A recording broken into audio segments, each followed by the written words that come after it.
السلام عليكم، ازيكم؟ النهارده هنتكلم عن نتائج مباريات الاسبوع 28 من الدوري الانجليزي.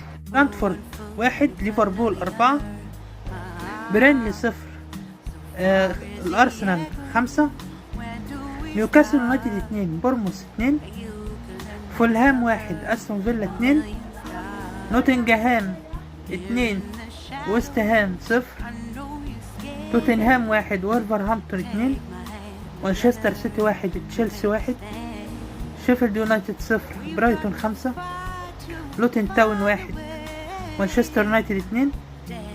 وتختتم مباريات الأسبوع 28 دون مباراة إيفرتون كريستال بالاس. المباراة دي هتتلعب النهاردة الساعة 10 مساء. دلوقتي هنعرف ترتيب الدوري الإنجليزي بعد انتهاء الأسبوع 28. ليفربول المركز الأول لعب 25 معاه 57 نقطة. المركز الثاني أرسنال لعب 25 مباراة معاه 55 نقطة. المركز الثالث مانشستر سيتي لعب 24 مباراة معاه 53 نقطة. المركز الرابع أستون فيلا لعب 25 مباراة معاه 49 نقطة. المركز الخامس توتنهام لعب 25 مباراة معاه 47 نقطة. المركز السادس مانشستر يونايتد لعب 25 مباراة معاه 44 نقطة. المركز السابع برايتون لعب 25 مباراة معاه 38 نقطة.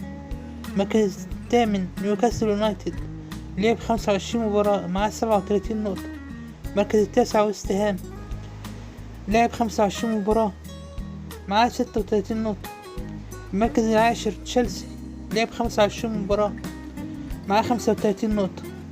المركز 11 وولفرهامبتون لعب 25 معاه 35 نقطة. المركز 12 فولهام لعب 25 مباراة معاه 29 نقطة. المركز 13 بورموث لعب 24 مباراة معاه 28 نقطة.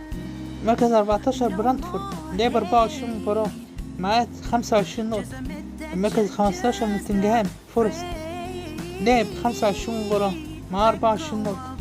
المركز 16 كريستال بالاس لعب 24 مباراة معاه 24 نقطة. المركز 17 لوتن تاون لعب 24 مباراة معاه 20 نقطة. المركز 18 إيفرتون لعب 24 مباراة معاه 19 نقطة. المركز 19 برينلي لعب 25 مباراة معاه 13 نقطة. المركز 20 شيفيلد يونايتد لعب 25 مباراة معاه 13 نقطة. نداء لكل المشتركين في القناة، اعملوا تفاعل على الفيديو.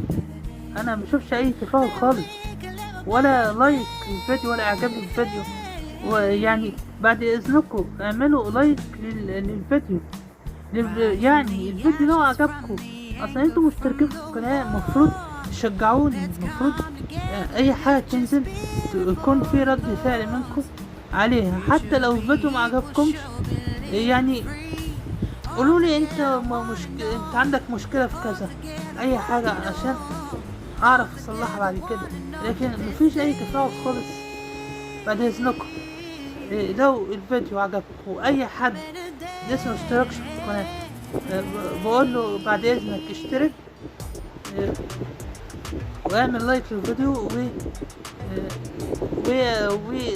واضغطوا على زر الجرس عشان كل جديد انا اقدمه بعد كده يوصل لكم.